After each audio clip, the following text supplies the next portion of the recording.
Two EMTs walk into a bar and their patient sounds like this.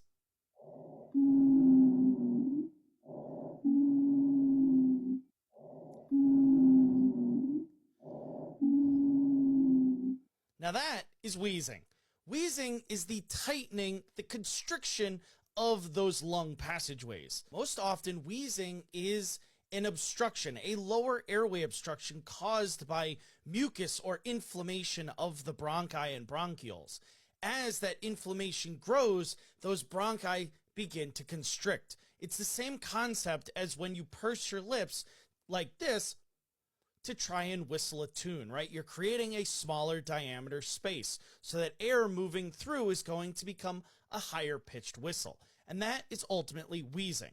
Think asthma, COPD, anaphylaxis.